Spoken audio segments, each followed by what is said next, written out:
It's Friday night and it's time for chaos! Buckle up for 6 to 8 episodes of that, folks. Oh, boy. Ask and you shall receive. Settle in. I made a comment right before we started that I consider accents to be the lowest form of GMing. It's not really the lowest form, it's like the lowest rung to be applauded for. The lowest priority. Yeah, lowest priority. Oh, it does really great accents. Great. I feel attacked. Tell a good I feel story. attacked. Yeah, but you do it all. That's how I feel about anything I'm not good at. It's a good coping mechanism. Yeah, it was funny. On the way in today, I was like, all right, let me listen to one of these stupid videos. And this one had like 2.7 million views. And I was like, I learned nothing. I'm just sitting there in the car, like repeating everything from sports talk radio. It's like the Cowboys are favored by 3 today. Oh my God. I feel like. Was it bad? Yeah, not bad. But I feel like Brian Holland might take away our sponsorship. Right. I didn't even think about that. It's going to be rough. I mean, the thing is, I could do a sentence here and there, but a whole And dialogue. you're gonna have, presumably there'll be different characters, which means different variations. Yeah, fun nuances, Yeah. regional Sometimes differences. he'll talk like this. And other times he'll talk like this. I'm expecting you to narrate as well as the GM. Of course, in this yes. accent. From here on out until you leave Australia. It's got a method in it. As long as one of the living in speaking characters is a kangaroo. Perhaps a rapping kangaroo? That's the pulp version of this campaign. Did you guys hear about this meteorite, this comet or asteroid that's going to destroy the Earth? Yes. You hear about this? What? No. Yeah. You know, Thank heard about God. this? Have you heard about that? You don't know anything. There's like a comet, I think, set to destroy Earth. Yep. Okay. And there's all these. Set or scent? All right, I'm saying comet, but I'm not really helping you. Comet feels like that's too small. No, it's not a comet. Asteroid. There you go. Asteroid. That's what did the dinosaurs. Asteroid Yep. hitting Earth. You really haven't heard about this. Well, it depends. did, yeah. There's No, is it the one from? It has It's been around a while. Well, the big thing about this, and I'll find the name of it right now, is that recently it changed trajectory It course-corrected. in such a strange way that people think that might be an alien technology. And so What? kind of like best case scenario right now is they're hoping it will hit Mars so that we'll just get a horrible amount of debris, but there's a chance it hits the moon or Earth and would destroy the planet. When? And they think and then because of this weird trajectory, like the way it propelled itself, this is all the conspiracy theory is that they think that no comet, it doesn't represent any movement that asteroid has done in the past. Yeah. And they're like, I wonder if there's some sort of technology aboard this thing. But I guess if it hits Earth, it's going to destroy. Put us Yeah. out of So our use misery. that promo code now. Yeah. But what's the time? 1.6% chance of hitting Earth. Okay, I can That's live with high. that. That's, yeah. But still, That's Still high. higher than horribly you high. Is want. that high? In cosmic, Yeah. I think For in space? cosmic terms. Yeah. for space. That basically means it hits us, like in space terms. In 2032. Yep. Oh, okay, so we've got some time. Yeah. Is this the one that I'm thinking about, though? Yeah. Are there Yes. multiple? Yeah, I'm looking. Wait, no, shit. Oh, God. No, it has a different name than this. Yeah, no, I think we're. What going if it's? down. But maybe if it took that kind of a shift in course, then maybe it's not really an asteroid, and it'll just land on Earth. Yeah. We'll be subjugated. Do you think they'd tell us? Do you think they'd tell us like it's going to happen? Like the government knew and there's nothing we could do about it. Do you think they'd be like, hey, just so you know, say goodbye to your loved ones. Something's about to hit the planet. I don't think I don't think it's up to a decision or a choice. And play that get song out. by Aerosmith. Absolutely. Oh, because like amateur astronomers would see it. Yeah. Yeah. Of all the ways to go, that's rough. I don't know. Like- I feel like it's quick. No. Just explosion on impact? Yeah, How that's the big are these asteroids? That's the bad part. I mean, I just Googled it. You're a And big what you're space talking guy. about, it's called a city killer. That is Yeah. way, way, way worse because you're talking about annihilating, millions and millions of people Yep. on impact. But then you're talking about like potential generations Of Taking that, like the blotting out the dinosaurs. sun. Takes that Yeah. long. kills. Yep. Yeah, like you starve to death because there's no food, there's no vegetation. if it hits the like, moon, how does that affect like the tides? Yeah. Would like rocks be raining down from Yeah. orbit? But anything City that Killer- throws the ecosystem out of whack a little bit does massive Yeah. Yes. damage to the biome. Like Really? But Yeah. City Yep. Killer doesn't sound so bad. I mean, as long as it's not your city. Right, but again, the asteroid that killed the dinosaurs as long as it's not was your like- city. like I don't know what, like a third of a mile large or something like that. It wasn't, Right. in the grand scheme of the Earth, it was not a large asteroid that ended up wiping out an entire species of animal. Yeah. Easy. And why is that? Just because it carries Because again, with it so much shit. It almost causes like a nuclear winter where Yeah. the sun is Because blotted it out, throws so nothing so can So grow. much much debris into debris the into air. the air. It gets into the atmosphere, and you choke on it. It spreads around the whole planet. It blots out the sun. The atmosphere has changed. Everything does, except tiny mammals. We're tiny, tiny little things at the mercy of cosmic forces that we cannot comprehend. That is horrible. Me, I welcome it. Can we defend against it? Because now they're like, we need. You could blow I it know, up. I They said know we a certain- could, it's potential we could nuke it. They're saying. Yeah. I know a certain president that will just tell us we can just all aim our What was guns that movie at called? it. What was the movie where they bring people up onto the Armageddon. Armageddon? Yeah, that's what I was like. That's Yeah. why I was like, We yeah, got it. cue the Aerosmith song. We just need And we'll- some oil drillers and Wow. put them on a spaceship Yeah. or space shuttle. Art imitating. What was that? life. Sorry, was that Bruce Willis? Yep. Yeah. Yeah. Do yourself a favor and listen to highlights of Ben Affleck's very drunken commentary that he did for the movie, where he's just questioning every moment of logic in the movie, whole career. Okay. as well as like throwing Bruce Willis under the bus constantly. Wow. Talking about behind the scenes stuff. I don't like this disquieting conversation about deadly cosmic forces. Let's play Call of Cthulhu. Yeah, I feel bad. I didn't know I was the one to break it to you guys. I thought you would all know not No, about I, quite I knew concerned. about it. I knew about it. it. You did? Okay. I mean, if you're talking about 2024 YR4, That's which the what name. keeps coming up. no, it it's says- not. It's okay. not that. It's something else. Yeah, this one it says is now not going to hit Earth, but may hit the moon.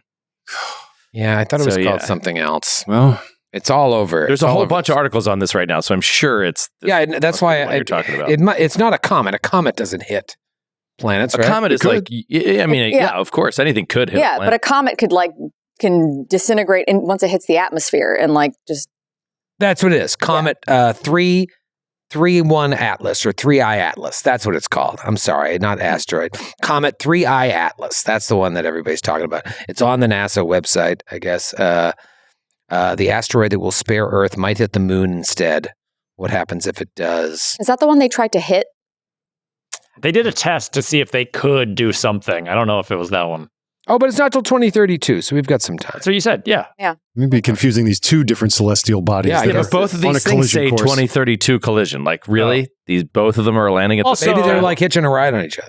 No. Let's talk clickbait culture. Okay.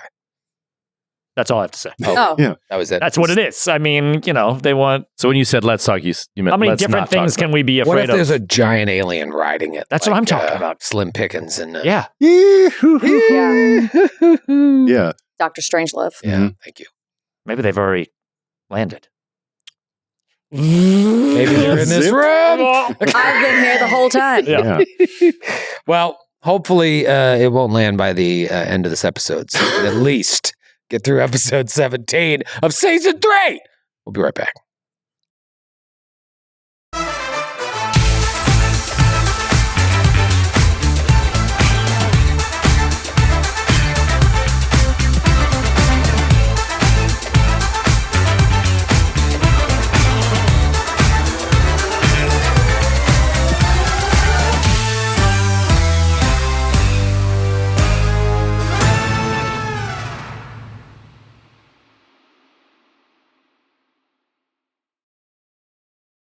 We're back. I want to thank our sponsors, as always, Chaosium. Go to chaosium.com. Use code TFC2 for 15% off your next order. After they hear what I do with Australia, this will be probably the last year they sponsor us. Whatever gets Joe to stop Shut it Googling this down. arid. I know. I Yeah. really, Sitting I'm there really like- freaked out, Joe. I'm fascinated. Yeah, I'm surprised. I'm not surprised because you don't know like current events, but I'm surprised as a space boy you didn't. We weren't all. Yeah, over this. no, I missed it. I wasn't up It's on only it. time for 12 more Eagles championships. What I got to do? This is very interesting, though. Very, very interesting. It has a very Rendezvous with Rama kind of vibe. Yeah. Where it's like, it seems just like an object, whatever. But it's like, wait, the way that it shifted or whatever, is it alien technology? It made a non-gravitational shift, Ross. Mhm. Yeah, What's that's gravitational shift? crazy. Interesting stuff. If it whips around our sun, then we can land a mission on it. Yes, exactly. What if Walk it just inside of it. lands here and they come out and they look weird. Like we're talking sci-fi movie, Mars Attacks, Mac and Me. classic Grays, Mac and Me type. Like, do you think we just open fire, Horrible or do rubber. we wait to see if they are like? Well, if they talk like that, shoot first, ask questions later. But no, do I trust our government to do anything? Seems like we already have a grudge against aliens in general. yeah. Government aside, though, like there's got to be a sort of battle plan for these things. There has to be a battle plan. Yeah, maybe. There I has don't to know. be, like, I also party think that line. I also think, and this is again my reading of Arthur C. Clarke, that there's reason to believe that if they're bound in any way, shape, or form by physics at all, they're not going to land here. I would guess, because like it's going so fast apparently that like it would have had to noticeably decelerate. Basically, there's still time for that though. No, I don't think 12 so. years out? At this 10 years out? speed, at this speed, it would have had to already decelerate. I feel like that's the case. If it was going to land, gently on Earth, I feel like. But good thing we decelerated. Now it's an Australian alien. Oh no! Yeah. Oh no! I feel like if something like that was able to, course correct, and then come down and we find out that's aliens, what tech could we possibly have? Oh yeah, that would ever make us stand a chance. Like right, yeah, right. Shooting, like we're basically shooting slingshots. That's what I remember reading from like experts being like, if they find us, we come in. We're peace. Already cooked. That means we're done. Like, we're already cooked. If they don't come in peace, it's curtains for humanity. Yeah. Clap to Barada Nick to. Yep. Yeah, hope. I mean, we only hope that it's Day the Earth Stood Still style alien who wants to bring us back from the threshold of insanity.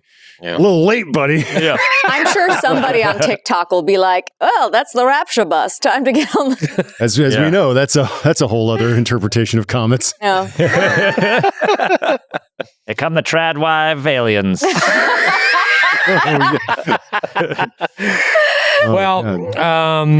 Aliens aside, you have other cosmic threats to deal with, and now we are heading to Australia. Yep. Now, Joe, you've been with us at this point for nigh on 15, going on 16 episodes.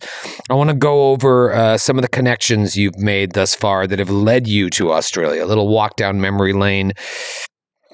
Way back in season 1, you spoke with a professor of anthropology at Miskatonic University named Anthony Cowles. You called him from New York over to Massachusetts.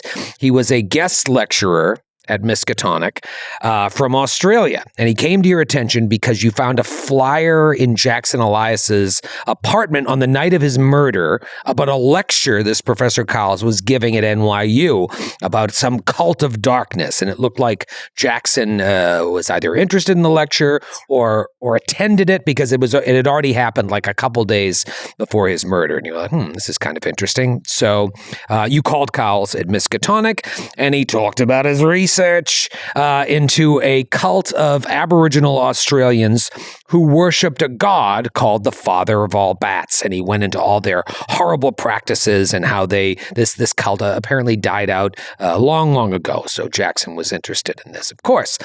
He told you that a mining engineer by the name of Robert Mackenzie out of Port Hedland, Australia, contacted Professor Cowles about these photographic plates that came into his possession that belonged to an explorer friend of his named Arthur McWhirr. Mackenzie was the executor of McWhirr's estate, and so he had these plates that McWhirr made. And the plates talked about this Aboriginal song cycle where these giant godlike beings came down long ago, long before humanity, and built these massive caves and walls in the desert of Australia. But then the wind came and destroyed the gods, and when the gods were gone, the Father of all Bats made his return. It's this old story, and Mackenzie also had McWhirr's personal diary, and McWhirr was evidently part of this expedition party in the Australian bush that discovered something strange and most likely died because of it. One of the plates has a series of slides, and each slide showed members of McWhirr's expedition standing beside these enormous blocks that looked like they belonged to a past civilization of giants. They're blocks of stone decorated with all these carvings, and you think now like, oh, alien carvings. At the time, alien carvings weren't that crazy. You saw some stuff in Peru that looked a little weird, but now you've seen a lot more of these things. These are stones that no human could have placed in the middle of the Australian desert. And so this was interesting to Arthur McWhirr. But then he goes on in his diary to talk about all these attacks on his expedition party by Aboriginals, and that all of the victims' bodies had these small little puncture wounds in them, reminiscent of the practices of the earlier bat cult. They were like beaten with clubs that had like little bat teeth embedded in them. And this is like an ancient cult that apparently died out. But McWhirr, this was like, 10, 20 years ago went on this expedition, and the Aboriginals that attacked were doing the same things that this old ancient cult did. McWhirr wrote that diary in 1921. I said 10, 20 years ago, 4 years ago. Cowles believed that the slides, as Professor Cowles believed that the slides showed the discovery of the site where these caves and walls that were made by enormous beings mentioned in the Aboriginal song cycles were, and that the death of the party by way of these small puncture wounds showed that this cult of the sandbat is back. It's back, baby. It's back, baby. And Cowles has... We bat, baby. Cowles got McWhirr's diary. Episode title. It's Bat Baby. We bat, we baby. bat, baby. Cowles got McWhirr's diary from Robert Mackenzie, and it's back home in Sydney, he said, being watched over by his friend David Dodge, who's staying at his house. He also said he would happily give you a letter of introduction should you ever find yourself in Sydney. This was like episode 8. Now, also, just so you know, we would not have been able to make a commercial transatlantic call until July of 1925, which thus renders this entire conversation null and void. No, but you called him in Boston. He was at Miskatonic as a guest lecturer. Transatlantic. Yeah, but you were in New York. You were in New York when you called Cowles. Did they have? He was in New York at the time, to or Boston in 1925. Yeah. Doesn't transatlantic mean across the world? Across the Atlantic Ocean. Across the Atlantic. So it's okay. So it was trans-Pacific. No, this you were in New conversation- York calling Boston. Oh, he was in Yeah, Boston. he He was in in the Boston. States Thank lecturing.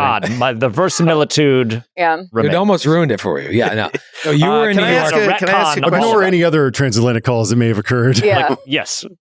I'd like to just ask a question, you guys, as players. Like, what did you know going into this campaign about Nothing. this campaign? About this campaign? Absolutely nothing. I knew nothing Did you about. know that I it knew was a nothing romp about around the world? This No. entire No. game system. I knew nothing. So yeah, I didn't know anything either. So at the time that you talked to him in 8 episodes of the first season, are you thinking you're going to go to Australia at some point? No clue. The first season was a big what the fuck are we doing? Mhm. For me, anyway. And that's another reason why I had to write all of this is because it was so hard for as a player in the first season because it's so vast that it's hard to like, where do we start? What do we do? What is this about? Like, is everything connected to everything? Is this not connected to this thing? Right? Is this a red herring over here? Is this? It's very hard to right now. I feel like we got this. We know what we're doing. Like we know what the next stop is. But man, it is quite a challenge. Yeah, I think that I'm benefiting greatly from not only knowing about the first 2 seasons and kind of getting a sense of the romping kind of, but coming in at Shanghai, it seems like Shanghai is a huge outpouring of information that really connects everything. Oh, yeah. For the first time. Oh, yeah.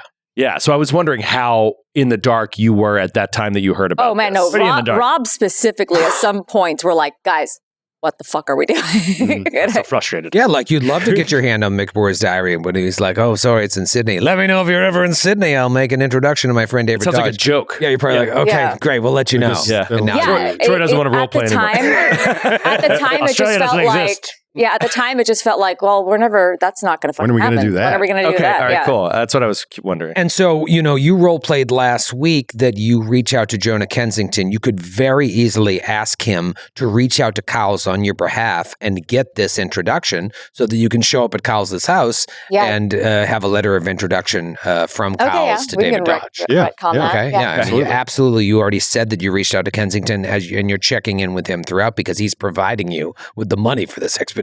Now, I remember us asking this after we had that whole battle at Mr. House because they were using flailed things to beat each other up with. And we asked, clubs. And somebody asked if that was connected to the same instrument. Seems to be a modus operandi of this cult is the beating of people with clubs, and in that case, they had nails sticking out of them. Yeah, they had some poking. Yeah, and like they were. If you remember, you weren't a part of this, but during the ceremony at Mr. House, they would beat the recruits with the club, and then they would bury the sort of nail in their heart to kill them. So they maimed them before they killed them. This, in the Aboriginal song cycle... I'm sorry. Did you say recruits? Yeah, like people... I thought it was they beat them and whoever lived whoever lived got to join. This was like a hazing initiation. A hazing ritual. So they would stab them in the heart with a nail through it with a club, and if they didn't die... I don't remember the nail. So there were two things. They were beating the recruits with clubs, and some of them were beat to death. They didn't make it. It was a sacrifice for their god. But some survived, and like... What is dead may never die. Yeah, like a gang ritual, they were able to be a part of the club. Okay. But then the prisoners that they had, they would beat them with the club. Yeah, the guys that they tied to the spike right in the heart. And that's what called these two flying. R.I.P. Barrington. It's almost as if we're watching an impossibly ancient thing being interpreted and reinterpreted in this historic game of telephone via the different as long as it was before July of 1924. A transatlantic game of telegraph. A stick telephone. Yeah. But it's interesting how you're talking about an ancient Aboriginal song cycle, and now you're talking about what a cult is doing here, and now perhaps this cult of the Sand Bats is back, but they're all kind of doing the same torturous And in Peru, ritual. there was still another tale of a god that was imprisoned and that was tricked. Yeah. Gotta see it. Yes, if you remember, there was a whole thing about rainbow snake and the bats, and they tricked each other. It was like this old myth, but there seems to be more truth to this myth. Right, and meets the eye. Also behind all this folklore is the sense that these ancient or godlike things are occasionally in communion and also at odds with one another. Mm-hmm. That there's enmity between them. And we've already seen... Like factions? Yeah, and we've already been exposed to a little bit of it in Shanghai with the idea of the bloated woman cult, in a way, forming an uneasy alliance with these Cthulhu cultists. Right. Yeah. Couple more things, couple more connections you have to Australia on Grey Dragon Island. Just recently, you found a telegram from Robert Houston we talked about last week, another member of the Carlisle expedition, to Sir Aubrey, hinting yet again at Houston's presence in Australia. You came across several shipments, both at the Penhu Foundation, at Miser House, at Henson Manufacturing, Ho Fang's warehouse, to and from addresses in Australia, most notably the Randolph Shipping Company. So keep that in mind as well. Jack Brady believed that the cult is operating in Australia, that there's a gateway there that must be warded. Now, it doesn't seem like either Jackson Elias or the Carlisle expedition went to Australia, whereas they went to London, they went to Kenya, they went to Egypt, they went, I guess they didn't go to Shanghai, but they didn't go to Australia, and neither did Jackson, whereas Jackson did go to Shanghai. That's where he met Jack Brady. This stamp. I know. This stamp is it's raised. Three-dimensional. It's raised. It's more than just maps. Yeah. It's telegraphs with stamps on them. That's nice. Yeah. It's awesome. High quality stuff. It's good. I think I asked this before, just clarifying. Jack Brady has no idea where this thing is. This like the gate, the potential gate. It could be anywhere on the continent. He feels like it's in Western Australia. That's Western where his... Australia. Yeah. Okay. All right. Good to know. Yeah. Good to know. Western Australia. I have a... Where is the shipping company? What town? It's in Darwin. Darwin. Yeah. Darwin. Yeah. You know what? Let's do this. Let's look at a map of Australia here on Foundry Virtual Tabletop. You'll see Darwin is right to the north there, and then around the southeastern coast, you have cities like Sydney and Canberra, Melbourne. I'm going to mispronounce everything. Get over it, everybody. And then there's Port Hedland to the west there. That's where this telegraph came from. Yeah. So you have a couple leads.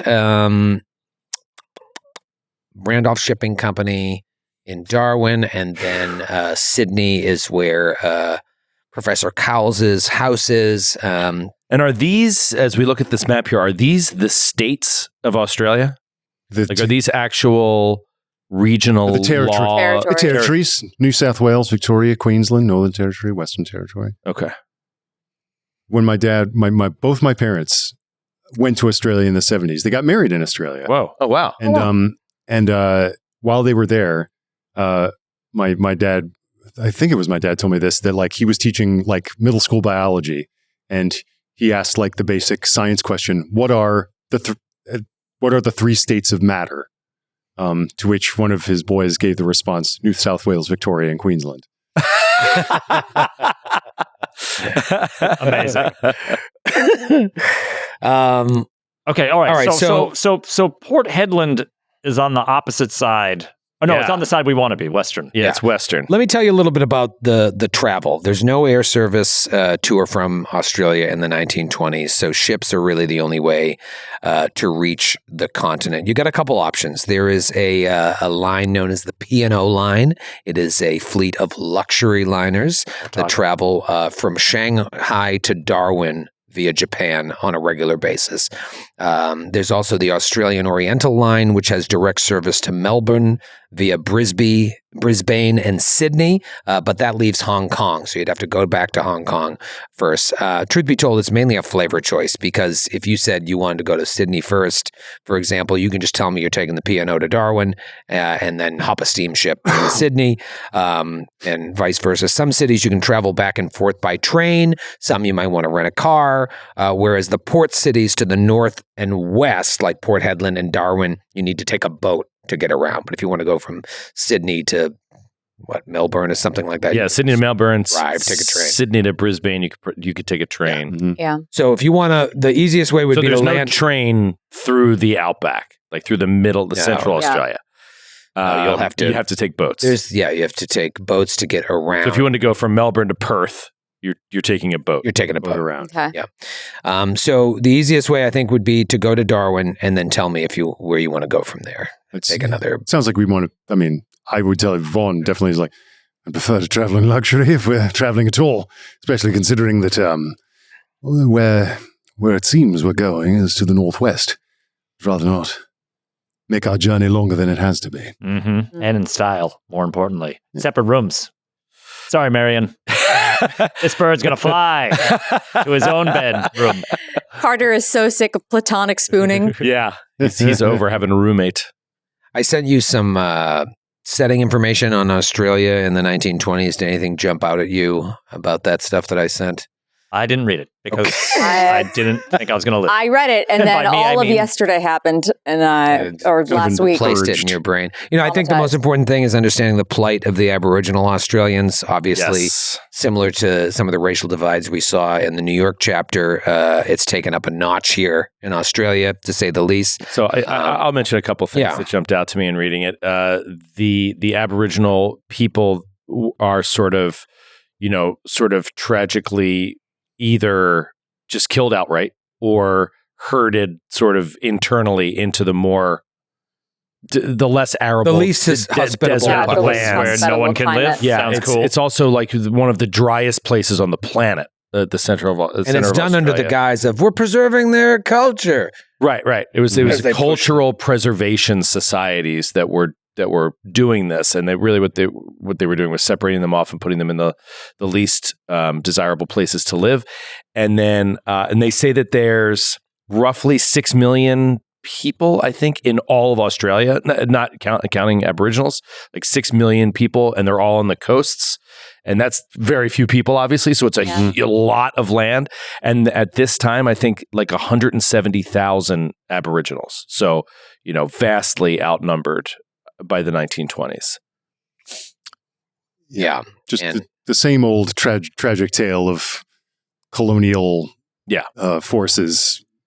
Yeah, but interacting with indigenous populations. Yeah, but unlike Shanghai, correct me if I'm wrong, it seems like this is an independent dominion of the British Commonwealth, and it doesn't seem like gangs are running things like it was in Shanghai, or like organized crime is like, it seems like it's pretty organized, at least on the coasts, in terms of the government, right? And law enforcement. But it does vary from province to province. Mhm. The gun laws and stuff like that vary throughout. There's a lot of cars, a lot of automobiles. Speaking of gun Airplanes. laws, you'll need to make a luck roll as all of your bags are searched to see if your firearms will make the trip with you. Can we first roll for to So improve let's do a our luck luck? improvement roll, and then I Mhm. want a luck roll to see if your guns are found on the P&O line. Come on. I rolled a 15 under 17. No, you did wait, not. that's bad. Nora! I rolled God an 18 damn under it. 37. 17 under 31. Oh, I succeeded. I wish that But had I'm been at our roll 15 to luck. get the guns through. I know, that's Right? what These I got. dice today have done the opposite of what I've needed. I got 9 luck. That's nice. Okay. 9 luck. All right, now give me, assuming you tried to sneak your guns on board. Everywhere we go has a gun acquisition side quest. Yeah, seriously. Yeah, I wouldn't worry too much about it based on my understanding of Australian legal.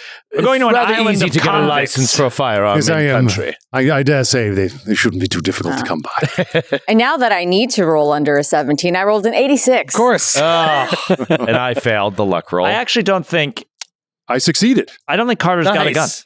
You're a gun, okay. I think maybe he'll have him on if he needs him, but he has yet The guy to. I open don't your think I've bag and ever. pull out these nunchucks. Yeah, those are safe. That's for Okay. threshing grain. I saw that. Threshing We're grain. playing Cthulhu. Come on. We're playing Cthulhu. But I did roll 28 under 37. Nice. So Okay, So yours rifle makes the trip, The and you Enfield break it all rifle. down. Huge. Nice. disassembled and Disassembled. concealed in my valise. Yeah. And yes, and of course this is a firearm well known all throughout every British Commonwealth and where the sun never sets.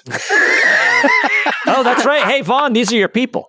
Isn't this like you guys made Family members. You sent all your prisoners here. Yes, for a time. And we've often talked about how Vaughn after the war was sort of a globetrotter, Yeah. and in his I think there's a world.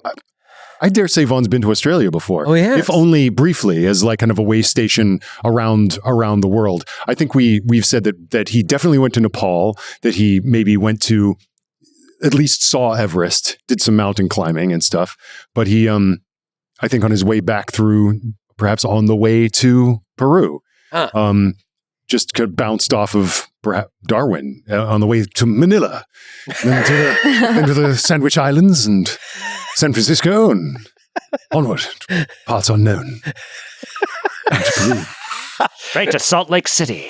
Yes. Straight through to Exotic. And, Salt Lake City. and Dr. Walsh is very excited once he's on the boat, eager to see and be in Australia for the first time because he considered going to Australia when he had made the decision to leave England.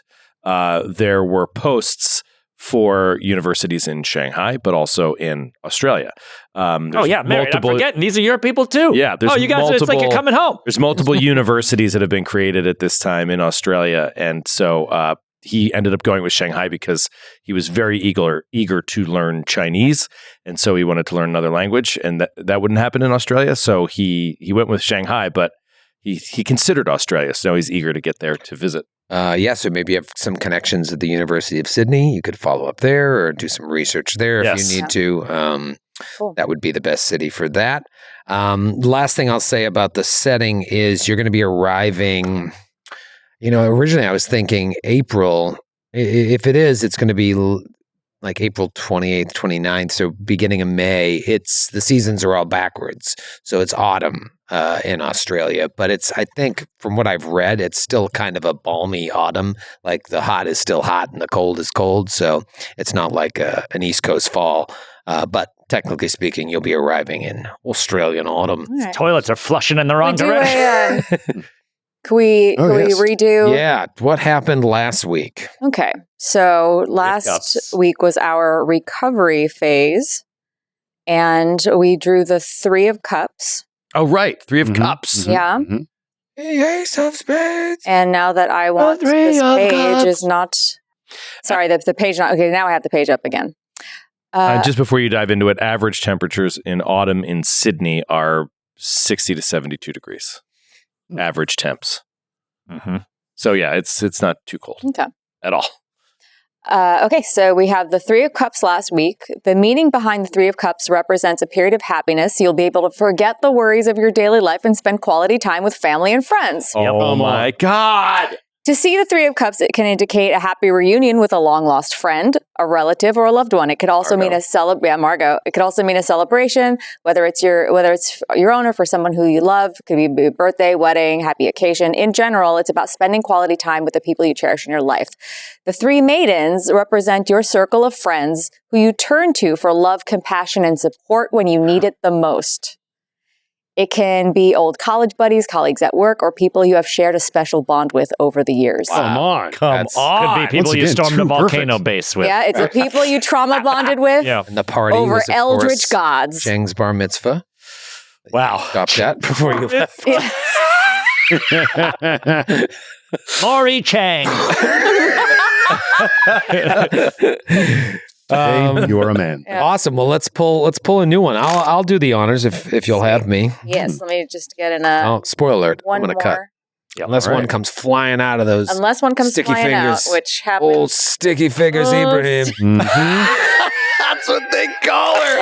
That's what they call her in the joint. That's That's what got her in the joint. That Old was my sticky old fingers sticky Ibrahim. fingers Ibrahim, my nickname in the Huskow. Watch it. Oh, how they don't all fall out the way you go. I don't know, man. All right, stop. Okay, and you want to Cut. Yeah. All right. All right. Cut. We go.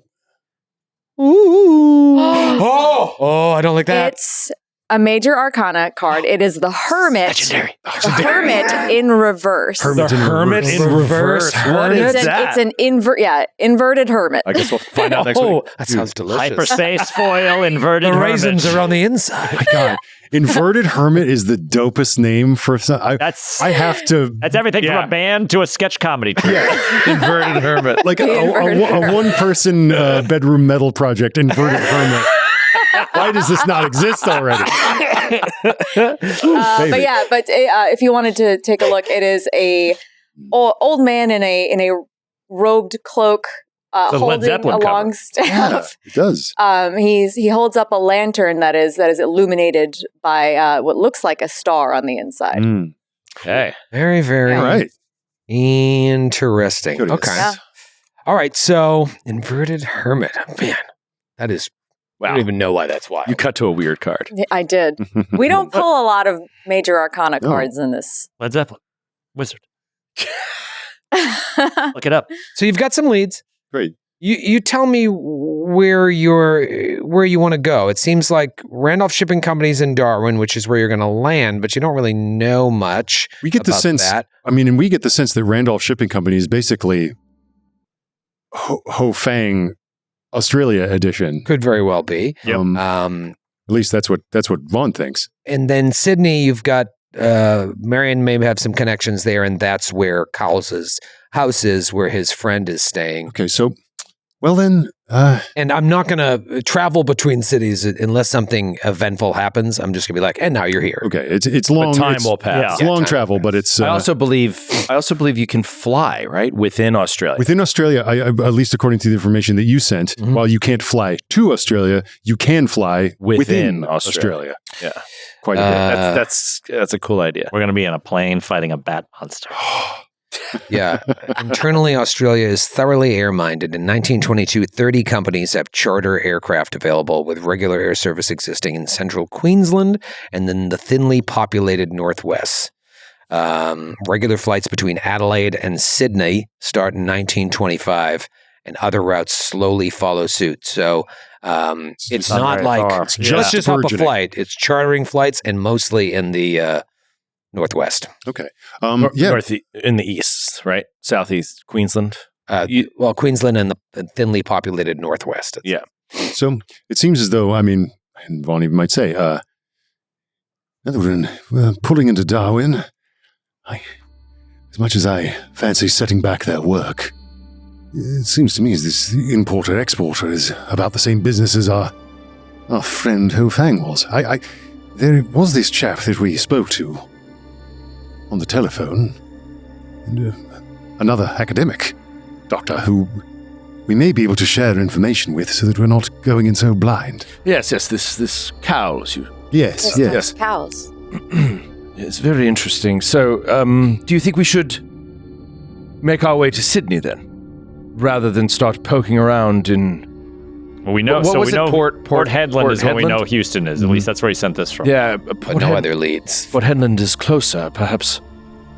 I don't know, Vaughn. I'm very eager to find out as soon as possible the potential location for where this gate could be opening. We have no idea how long it's going to take them to prepare, or... Yes. We can't call this dude from where we are, from Darwin. Do we have to go all the way over to this part of the continent? Here's another question we could bat around on the boat. Do we think that this ritual to bring back Nyarlathotep is going to happen in these locations in January of 2026? I think that 2026, Oh my God, we have 1926. plenty of time. the theory that is formed in Vaughn's brain is that each of these locales form, as you can see, if you look at any map, triangle of sorts, around this central location. They are waiting for this particular moment in time, a very particular moment in time, as united by their synchronized chronometers, by the movement of the stars. They are trying to ensure that each seal at one of these locations is broken, so that they can bring to consummation this unmaking of the world that they're attempting. Right, and based on what Penyu said to us as he was raving before he attempted to cast that spell, that it was January next year, right? Yeah. So there is some time, but we must be out of Australia as soon as possible, really. We must finish the job and make our way east. Yes. Or west. Yes. Well, I'm by no means any sort of... I take Right, the Fairuz, counsel of the rest of the group. What do you say, Fairuz? That should we immediately attempt to investigate Houston and the shipping concern, our only leads, or shall we learn more of the information that this Mr. Cowles has at his disposal? See, in my opinion, and this is just my opinion, but I think if we were to gain a little more information regarding any of these cult practices with the Order of the Bats, what was it? Sand Bat, was Sand it? Bats. I think if we gained a little more knowledge, a little more information, that perhaps when we do go into investigate the other, was it a warehouse or shipping? The other shipping warehouse. Whatever we find there, we might, if we don't get the information beforehand, gather information beforehand, we might miss a lot of context as to what is important and what are we even looking for. Quite right. Very, very logical, very intelligent. Carter, you're a man of action. Should we just Indeed, I am. forego any form of research and dive in, or should we? I mean, I like to look at it as, anytime you're going to break into a house, anytime you're going to enter a new place that's unfamiliar to you, you want to make sure you get a lay of the land. You want to make sure you have as much information about the security measures that are in place around the house. In this case, the house obviously is an island continent that I'm discussing, and I feel like the more we know, the better off we are, right? We know, for instance, we know Houston sucks, right? We know he's a piece of shit who's in on this. Right. Why don't we find out some more about what people think are going to happen with this ritual, where they think Also, the ritual is going to happen? cult, Yes. it's their practices, where they may be located. We know what we know about Houston, which is he's the worst. So let's talk to this guy. I just don't know if we need to go to this guy in person or not. But if it's Maybe not. Well, it's but- not necessarily about the man himself alone, Carter. There's also the library, the Yes. ability to comb through those things. what has been written about these. Yawn. And wasn't he holding on to those manuscripts? Yes. Okay, let's go down there then. Wherever we're. There is something that I would like to know once we get to a place where we could investigate a little bit. In a library, is that one of those documents, the one that mentioned the building of that building of the silver bird, right? Mentioned another thing here. They said, not this one. Was it this? That's the one that details the building silver of the. You have so many Not clues. this one either. It's the one. It was the translation of the scrolls. Translation of the scrolls. Yeah, in the notes. Almost. So hard to throw paper. Got to bunch It it up was here. first. Yeah, So you it said, gotta destroy it first. So they're planning on. I'm wondering if the date connected that you said in January. Was there a specific date or just said in I January? believe it was January 14th. January 14th. 1926. 1926. It says here, after the Pale Viper's plan to salt the heavens with the poisoned metal stolen from the sky comes to fruition, on the day the sun grows dark, the silver bird shall take wing. I'm wondering if they were waiting for that specific day. I wonder if that coincides with an eclipse date. Perhaps. Original theory was that the darkening of the sun was due to an eruption of the volcano. Yes. But it could just as well be an eclipse. This would be very easy to Certainly. find out if there is A ship like this would solar have- eclipse, a total solar eclipse on January 14th. That seems like some cult shit, right? It certainly does. Damn right. That's a very good question and something that we could totally find out. Yeah, I Yeah. think a ship would have like a astrological tape or astronomical tables that you could, and almanacs probably in a library where you could check on that sort of thing. Yeah. Sure. And you procure one from this luxury liner, and sure enough, it is the date of a solar eclipse. Wow, look at Noura Ibrahim! Bottle cap. Amazing. That's why you got to give caps. I gave caps that you can return for bonus die. That's pretty nice. Yeah. Yeah. So Think it's about it. January I should do it. 14th. You guys already kill 14th. every It just gets bad guy everybody I throw at you. excited. 1926 is Hey, the day of a solar eclipse. Kerkovich was this day old when he found out Australia is almost the same size as the United States of America. Mhm. Yes. It's huge. That's fucking big. Yes. Yeah. This is maybe something that the tables wouldn't give us, but something I'm curious about because it's only something that I'm aware of because of recent eclipses now. Do we have a sense of what the path of totality is for this eclipse? Where does the sky grow dark? Yeah, my guess is that Is it in the triangle? Well, if you look at the triangle, so it would be like here. That's great for the audio audience, but it's basically, it's Egypt, right? Mhm. Cairo, Kenya-ish, and Western Australia. I mean, this is a line. It's a triangle, but they are in kind of a path that could be considered a path of totality that might go over the Indian Ocean between the two Yes. continents. What was the date again? January? January 14th, 1926. I mean, I'm guessing I didn't write it down. Because there really was a solar eclipse. Of course there was. Okay. That's how they built They these did their amazing research. And adventures. so the total eclipse of January 14th, 1926 had a path of totality that crossed parts of Africa, including what is now the Central African Republic, Democratic Republic of Congo, South Sudan, and Kenya, and Asia, specifically Southeast Asia, and the Philippines. So so looking at that map, that means that it is dark right there in the Indian Ocean. Yes? Indian Ocean. Could it be that, The little things. imagine, Like 19 syllables in that one. that's the goal. More syllables. And Vaughn's sane, but not too sane. And just imagine it. If the seal's broken over that spot, and celestial darkness overtakes that vast expanse of ocean. Now that we know what's in that ocean. Good What is thing we didn't throw anything in there. That would. Different ocean. What is it Yeah. that could be rising out of that darkness? Good God.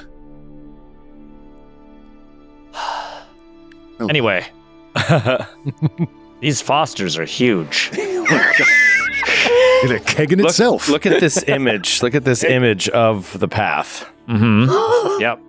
Yes.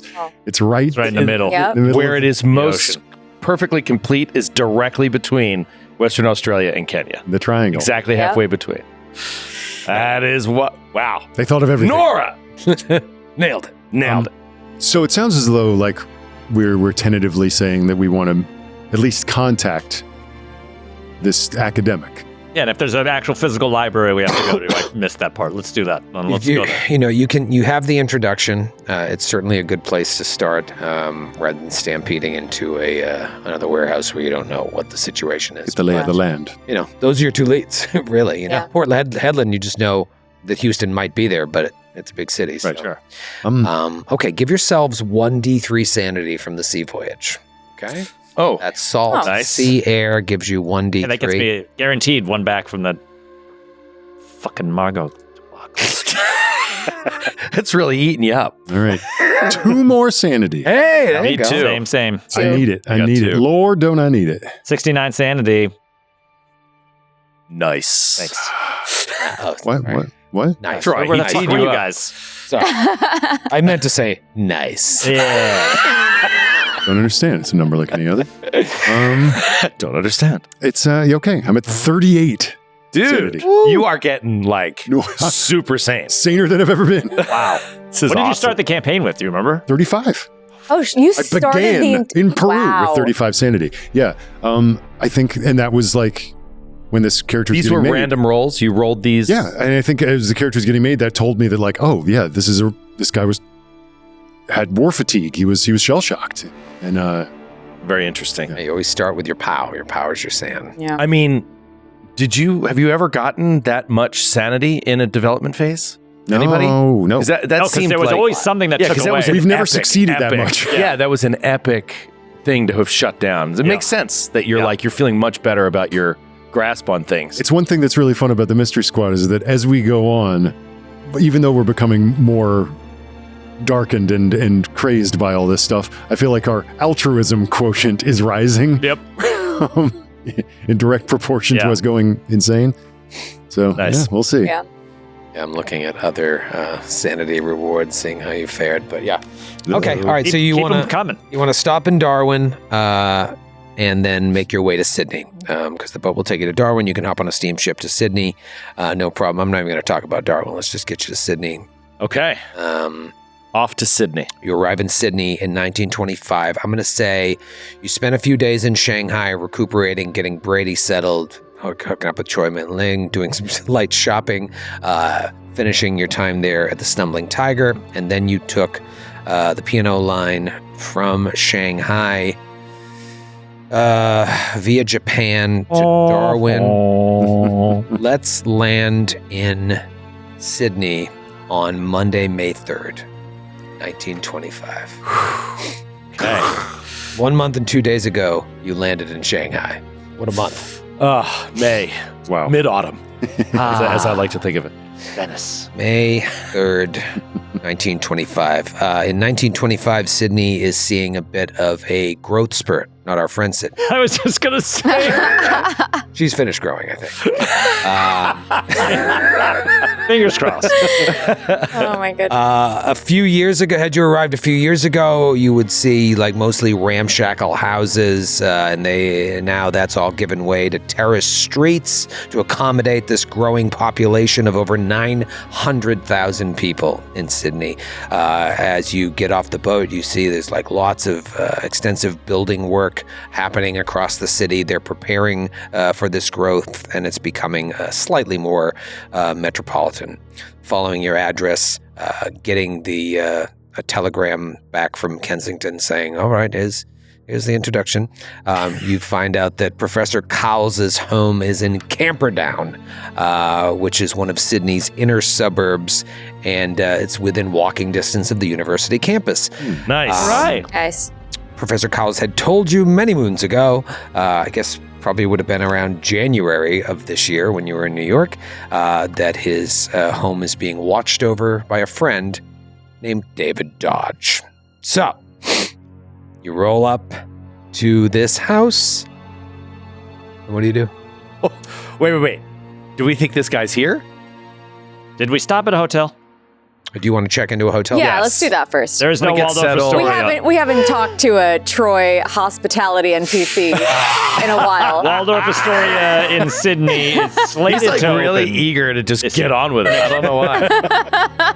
All right, so let me do a quick Google search of Sydney hotels. I already checked for a Waldorf Astoria. It doesn't open until late 2026. Okay. Dang. Sydney. So close. The Hotre- Which, by the way, sponsorship opportunity failed. Yes. Could have gotten the Waldorf Astoria to sponsor the show. I'm sure there's a lot of crossover. Oh, sure, like yeah. the nicest one probably is the Hotel Metropole. All right, so you roll into the Hotel Metropole, and the guy behind the counter says, "Hi, I'm visiting from New York. I work here now." Expecting a lot of this going forward. We trade. There's a guy from Australia that's working. There's so many work. Yeah, there's so many work exchange program. work exchange. How many rooms you guys need? I'm working here. Yes. Pride of Manhattan. Wonderful. We'll take 2 of your adjoining rooms, sir. All right, 2 rooms coming right up. 2, huh? Yep. We'll need 2 keys. Thank you so much. And I'm sorry, your name? My name, Marty Barrett. Marty Barrett. An American. Barrett. Yes, In Sydney. Look dog. at that. good American name. There I am. All the way You from are- New York, you say? Yes, and I'm working by myself today. You don't even have a New York accent. I'll carry which your is bags and impressive. everything. Don't talk to anyone else. I'll carry. Please don't talk to anyone else. That's going to a make us cabbie? look into this hotel a little bit more. In fact, I'd prefer it if you didn't. Oh my God, I'm thinking how amazing it would be to check into a hotel and have somebody give you the keys and say, don't talk to anyone else. Whatever you do, don't look anyone in the eyes. You're like, what? All right, we'll get settled at the hotel. Settled. And honestly, sleep. Quick nap. I think. Freshen up I a mean, bit. yeah, you're coming off a multi-day, like a week-long boat voyage, I probably. know, but really the boat is just you're hanging out in a room that moves. It's not like you're... Moving room, but everybody's got dysentery. Luxurious. Luxurious dysentery. That's You're constantly drinking shit water. It's Sure. it's- GI. Always a problem when you're Yeah, on a cruise Netflix ship. doc about it sooner or later. P&O cruise. All right, so you do a little horse bath in the Metropole shower.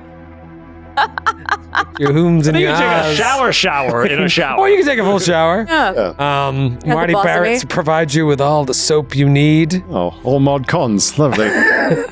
and you make your Every way. bathtub lets you wash your genitals. Matthew Broderick in election. Here we go. God. And you make your way to Professor Anthony Cowell's home, steps away from Sydney University, in the shadow of the University of Sydney. In flames. Dunk, dunk, dunk, dunk, dunk, dunk, dunk, dunk. And we'll be back right after this break. Prep that accent. Mr. Dodge? No. Your local, I presume? Oh, it's me, Marty. Marty Dodge. Oh, it's your cousin.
We're back, and we have an update on the comet and asteroid. This just in. Just got to Joe, static. I've blown Joe's space mind, so he's I can't stop. he just can't stop looking at it.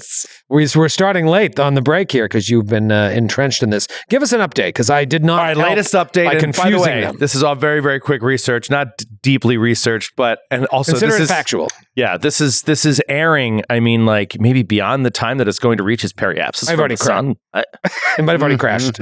But the comet you're talking about that's moving strangely Yes. has both explained and unexplained reasons why, which we can talk about in 1 second. But that is not going to hit Earth.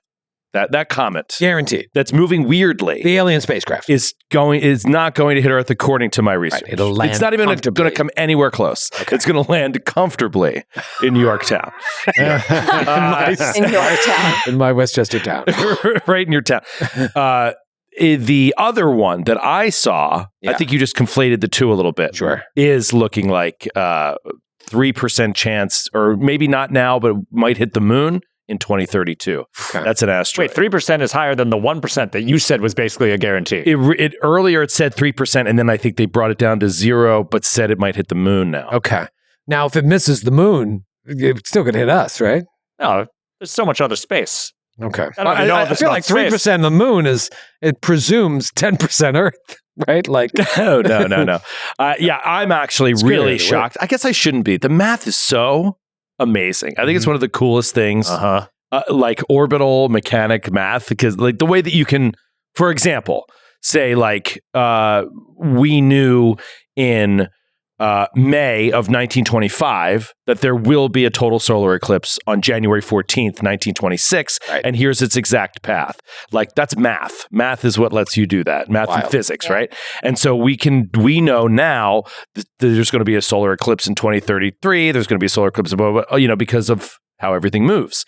And you can, I guess, determine that this asteroid could hit the moon, but it's just because the moon's going like this and the Earth's going like this and this thing's, you know what I mean? To get exactly where they're going to hit and know that mathematically is shocking. That's crazy. Yeah. It is. It's really crazy. Crazier still when you consider that the Earth is flat. Yeah.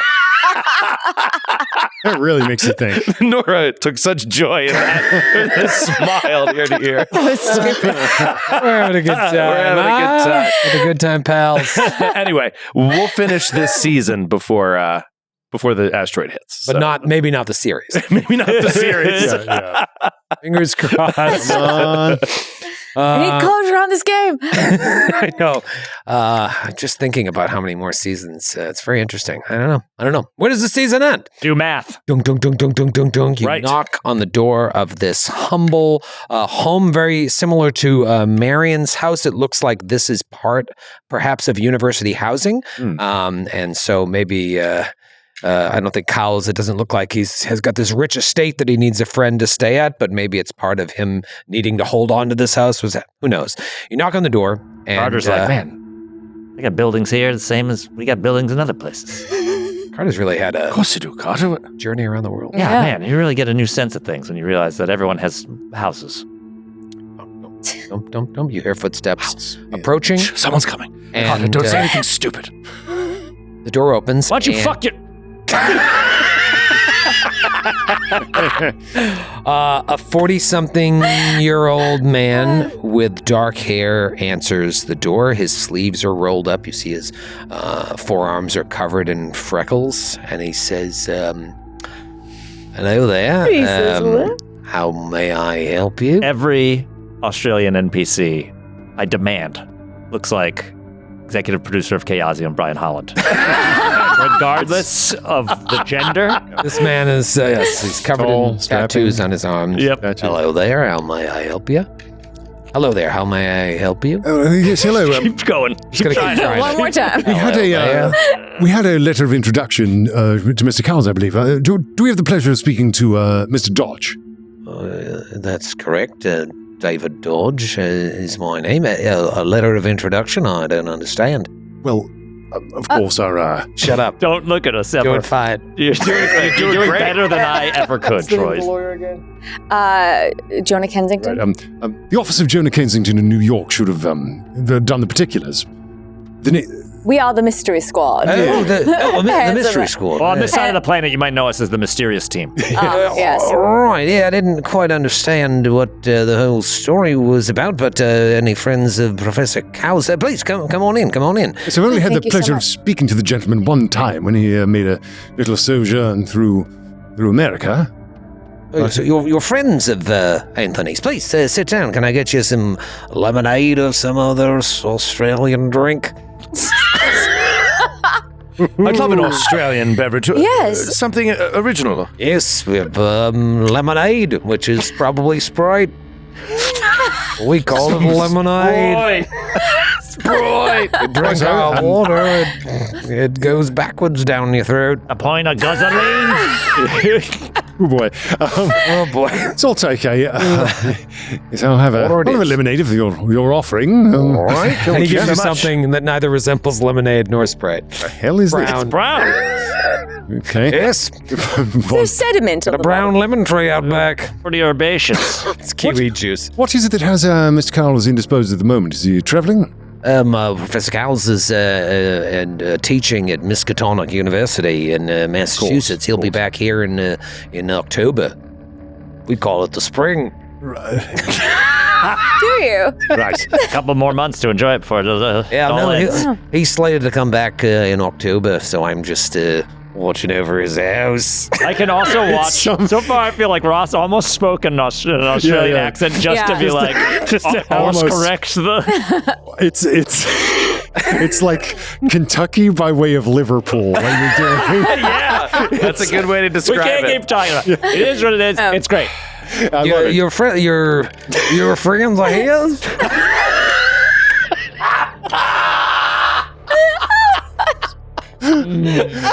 Your friends. I want to have the flavor of Australia. You got but it. I can't do it It's in a close straight enough. face. Close enough. You're, what's old Cowlesy up to these days? Friends is overstating it a bit, perhaps, but we have chatted with the chap.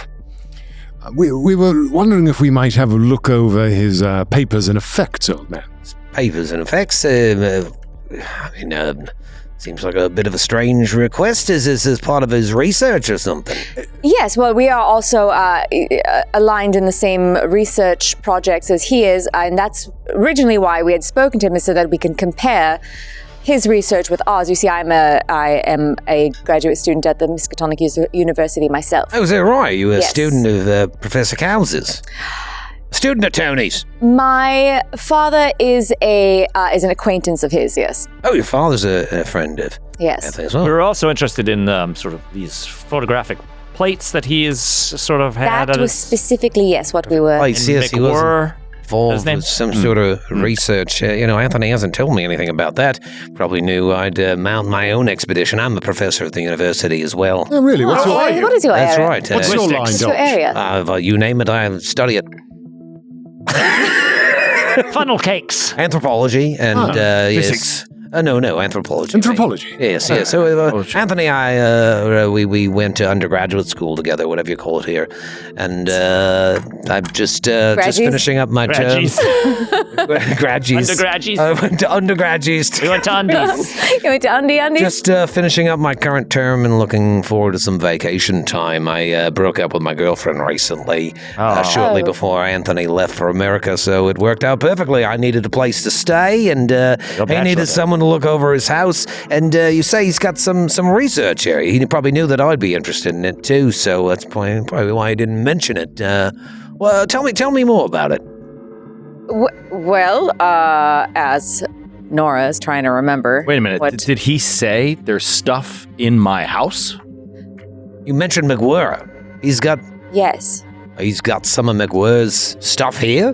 But us asking Troy now, the information that we got, and you can maybe make us do a intelligence roll for, I don't know, but were we under the impression that we would be going to the house to look over all of the kind of research material that he was kind of telling us about? Yeah, he made it clear that McWhirr's journal is here, but it sounds like he didn't tell... didn't tell this guy. Dodge, I thought this guy was the dude that knew where that stuff was. And we've already dealt with one shapeshifter. Not a good skill for me, but can I do a psychology roll on this fellow? Yeah, sure. Dodge? Yeah, I want to. Yeah, same. Right. If it sounds like, why doesn't he know? You can do a psychology roll. I practice my Australian. Yes. Something's not right about this man's pattern of speech. He's not speaking in a way that any human would. You're telling me off of McWhirr's journal Remember, is we're sitting playing here under my Cthulhu. Dice. nose the whole time. He's a fish person.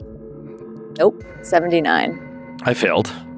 Okay, now, I also failed, but I failed by 6. I succeeded. You can push. Oh, I got a regular. sweet. Okay. And you're trying to just get a read on him? Well, this is twice now he's been like, he didn't tell me about that. And Tillinghast would know when somebody's... It's only strange that a trusted friend would, maybe not be let into these secrets. Yeah, no, he seems genuine. Okay. I think he's surprised that, in a way, or he's surprised at first that Anthony didn't tell him about it, but then he's like, so you're saying that Arthur McGuire's journal is sitting right here under my nose. He probably knew that I'd mount an expedition without getting proper funding, and he's right, too, if I knew that this was here. You mind if I go with you? Well, let's look in his study. What do you know about McWhirr? Well, it's kind of a big deal what he discovered. Anthony told me a little bit about it, but he was a little tight-lipped about it as well. Probably something that he wanted to look into, but he got this teaching opportunity in America. But this is my area of study as well, so I'm quite interested. Let's just take a look at his study. You'll forgive us if we've been on quite a journey, and some of this stuff is a little sensitive. Right. Our friend here works for the British government. Is that right? So in a way, he owns you absolutely. and this country, right? I mean, the Union Jack is part of your flag. That's true. Look, the reality is I do work for the British government, and I am also a official professor. Government business. That's right. In a way, yes. I'm a professor at St. John's University currently in Shanghai, studying the occult and various forms of theology. And I must say that my friend, Mr. Tillinghast here, is right. There is a bit of sensitivity about this subject. Johnson is my name. Johnson Tillinghast. Thunderbolt Johnson. No Tillinghast. I don't know what you got there. And of course, Cracker We're still doing fake names. We gave him the business card without names on it. He has a little late with these sort of shenanigans. Where'd this come from? Listen, you've come a long way. I understand maybe it has something... all I'm saying is that the contents... Good. We just want to look at the journal, old man. Yes, perhaps the reason Klaus did not mention it is because there is quite a bit of sensitive information in there that may breach certain national security measures. And so I'd love to take a look at it, and I'll share it with you, of course, if there's nothing dangerous in there. All right, and the only ask is I might be of help. I know a lot about this stuff. Sure, absolutely. And expertise, I can lend some information. Yes, no, I appreciate it. And in fact, I would not be surprised if there was not an expedition of some kind in our future. And of course, we'd rope you in on that. Yes, well, I would absolutely be interested in something like that, and I have the availability. So let's please show us to the study. Let's go in the study. More Sprite, more lemonade. Certainly. Just out of game real quick. So he didn't tell his friend that he had this stuff, but he told us right away. Yeah. And invited us to go take a look. And didn't really know our deal. I think his friend has nothing to do with a This is what he wants you to think, Joe. This has happened before. All right. I know I passed the psychology, but in fucking little Ding Dong's mind over there, Maybe it could be like... he needed an extreme success to know. I needed an extreme to know as opposed to the regular So you're success saying this guy is a fish man?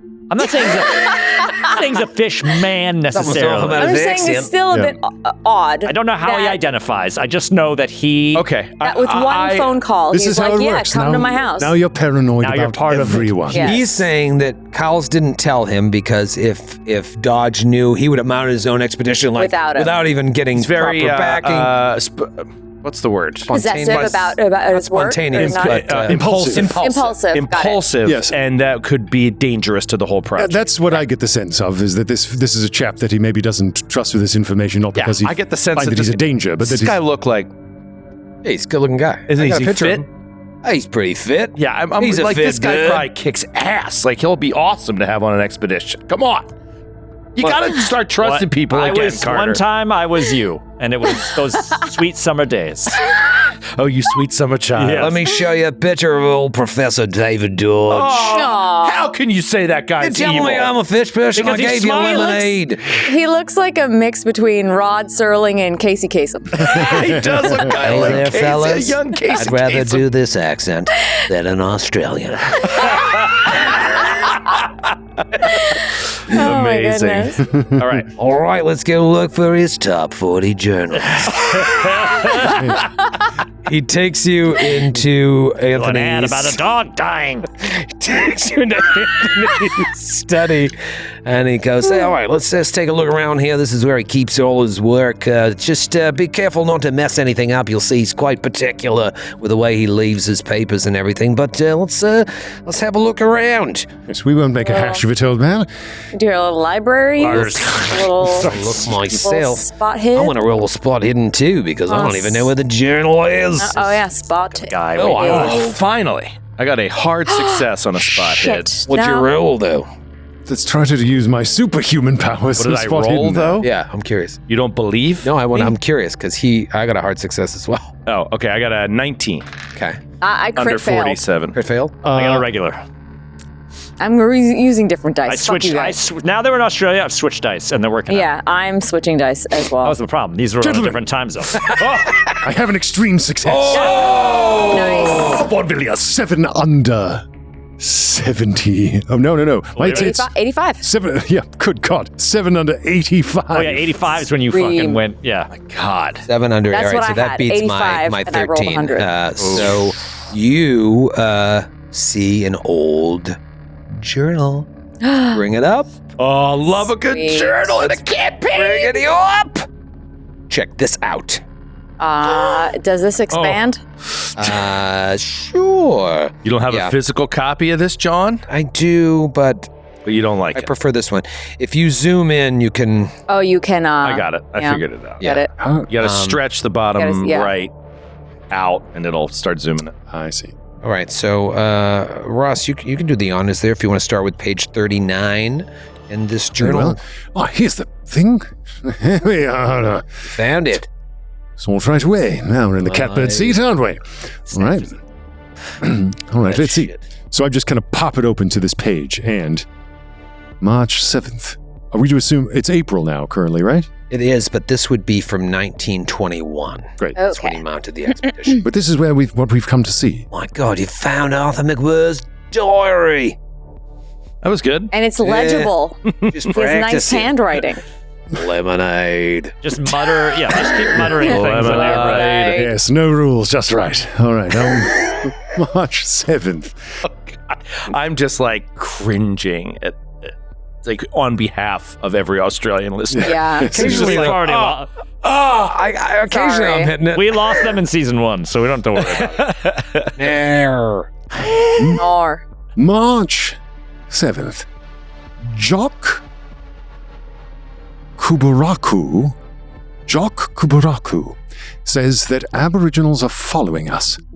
Most unusual if true, they have every reason to fear guns and our bushranger predilection for using them. In the past, I have always known them to head the other way as soon as they see white men. Here we go. there we go. Here we go. Jock Kuburaku. Right, March 21st. We are about equally distant from Joanna Spring and Separation Well, east of an awful line of dry lakes. The heat is terrible. Our hopes are low. There is nothing here, certainly not quartz reefs. Today we sighted several enormous birds flying lazily far above us. How did they get here and where can they be going? March 22nd.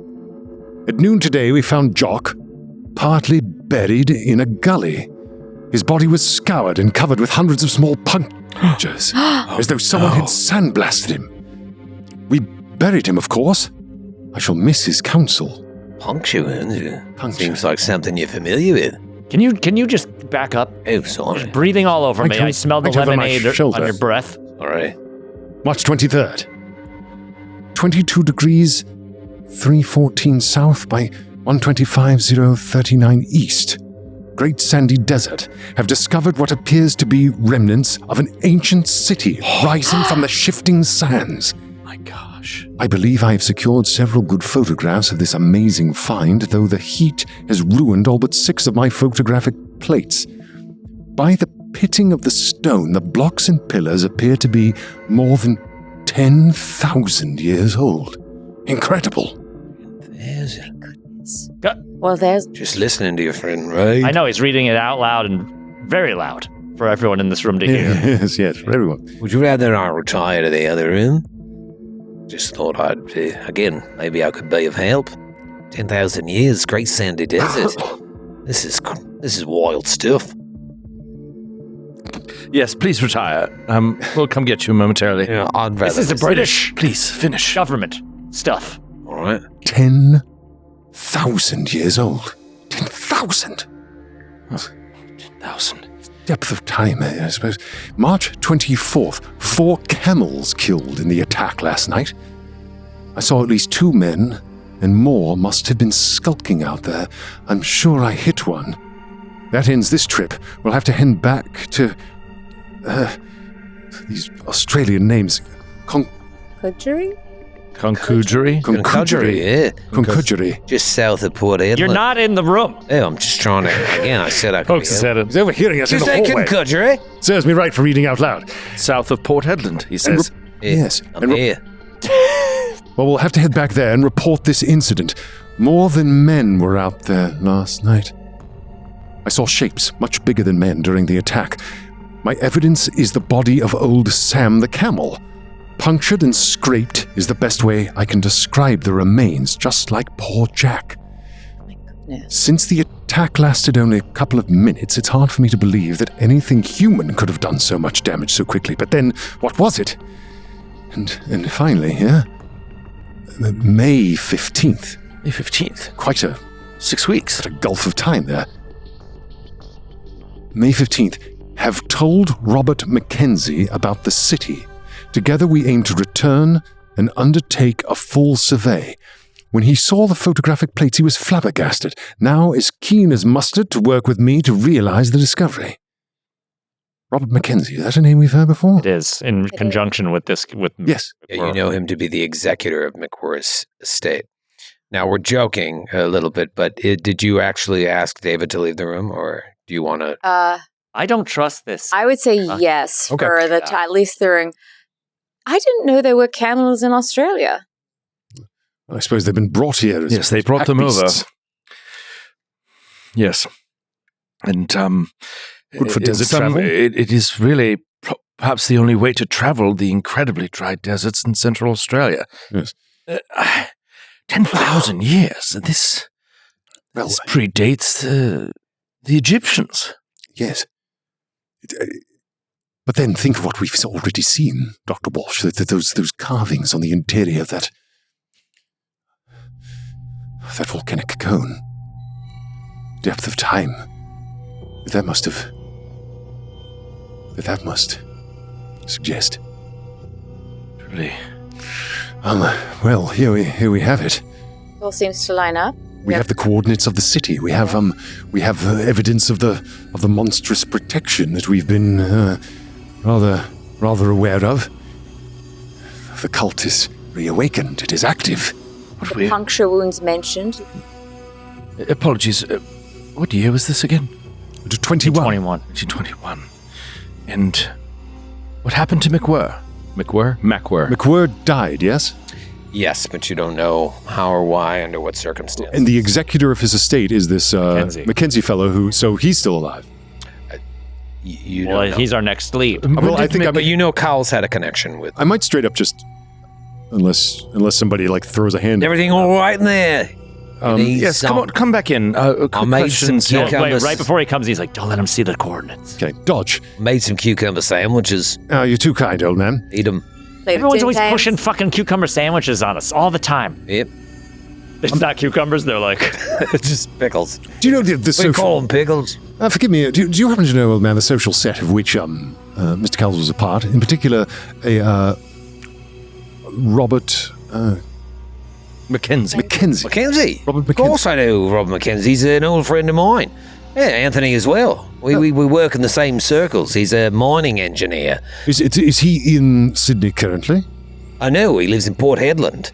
But I've worked with Robert before, and he's a friend of Arthur McWhirr's, obviously. It was his name in the diary there. I don't mean to press, but... Sorry, do you know when approximately Mr. McWhirr passed away? I believe it was shortly after the expedition that he went on.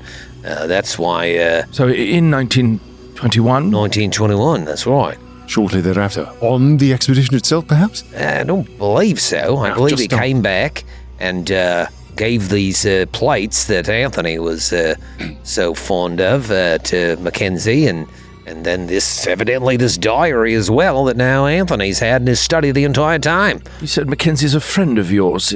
So I've slept in his house. Do you mean to go visit him? I could go with you and introduce you and myself, be a bit of a connecting tissue, as it were. Have you spoken to him in the last 4 years? In the last 4 years? Sure, yeah. Has he mentioned anything about an expedition into Central Australia? We only know him as the executor of the estate of the unfortunate Mr. McWhirr. Yeah, I didn't ask him too much about that. He was a bit sore from the death of his friend and whatnot. I think there may be a time when he had planned to go out there and then just never did. I don't know why. I never really questioned him about it. Did he know the location or means of McWhirr's death? I imagine he would. Well, I suppose I should very much like to make the acquaintance of Mr. Mackenzie. If you could make an introduction, that would be excellent. So I could perhaps go with you. I could accompany you. Please. And I think I'd be fond of information. That is very kind of you to offer. Yeah, I grew up in Western Australia. I know the area very well. It'd be helpful, frankly, to have someone like me. Yes. Carter's not happy. And I think it may be. And there may be a part of Vaughn as he reaches out to shake his hand. Yes, I think that's a capital idea, to have someone who knows the territory. Look at that arm, not as freckled as mine. Oh. I mentioned my freckled arms in the description of my character. Thought I'd bring it up again. Look at yours. I definitely don't trust him. Might be nice not to have freckles on your arms. I'd probably spend a lot of time in the sun. I was going to say hands. Not sure why that part of my character description was important. Could I do a spot hidden while this is all going on? Like, trying to spot my hidden freckles? You're trying to spot They're everywhere, madam. Just everywhere. Oh my god. I bet they are. I wouldn't think about them so much if you didn't bring them up so incessantly, old man. I've never seen such an unfreckled ham. Oh, well. Ham. Lucky, I guess. I'm just looking for anything else, photographs, anything that might pertain to this in the area. Yeah. In the room. Give me a spot hidden. Okay. You don't see anything just looking around. Yeah, but even if he steps out, I might rummage a little. Bad me, I gotta go to the bathroom. He goes out. I rolled freckle falls off. A 27 under 85. That is a had success. Okay, maybe look in the had success. Had success. You look through his drawers and you don't see anything. There's nothing out there. But you also remember Cowles. It sounded like Cowles had the plates with him. He brought them and was lecturing about the plates. That's right. So he has those, and he's described them in full to you. You don't see anything else. And now the diaries say he lost some of the plates. We've never seen the plates, though, of memories. No. But you didn't travel to Boston. You could have gone to Boston. Oh, yeah. Should have. Okay. It'd be a long trip there now. Carter, what is your hang-up with this? This man is clearly a friend of the professor, and he knows his way around Western Australia. Why would we not take him up on his offer? Because the dean of your school was also your friend at once as well. Yes, but... And Gavigan said he was cool. We checked him out. We thought we had the lay of the land there. He turned out to be leading an entire cult. Well, counterpoint... Fang we thought was a businessman who was just caught up in something not realized. Of course. Counterpoint, Tillinghast. If indeed this sunken city is the site of the ritual space where these unholy rites are going to take place, and the one for whom my suspicion is now falling is this Mackenzie character, who became the executor of the estate of this unfortunate Miss McWhirr, I think perhaps to rifle through his effects to learn precisely what he learned. Don't you think they'd want to be in close proximity to this ritual space rather than half a continent away like this Mr. Dodge? And if we are to go to such a place, I myself find Mr. Dodge to be a rather peculiar but innocent chap, and we are going to need someone innocent. Well, hang on there before we get ahead of ourselves. On. What are you guys talking about? Hang on. Do me I a think- favor hold on, and I think- lock that shit up. Reel that shit in. I think you have a point. Almost and now done going to the bathroom. Thank you for the update. See, He's updating us. I think after annoying. reading... Definitely. No one evil would tell me I have where. something important to say! I need help being wiped. I think... I apologize. Oh, couple more freckles. Too many freckles. Dear God. After reading this, after reading the contents here, and after reading about what happened to this jock fellow, I think it would make sense why Cowles would hide this from him, because he wouldn't want his friend to go out there alone to his death. Yes, of course. But, Carter, you're right. We will keep a healthy suspicion, not overshare.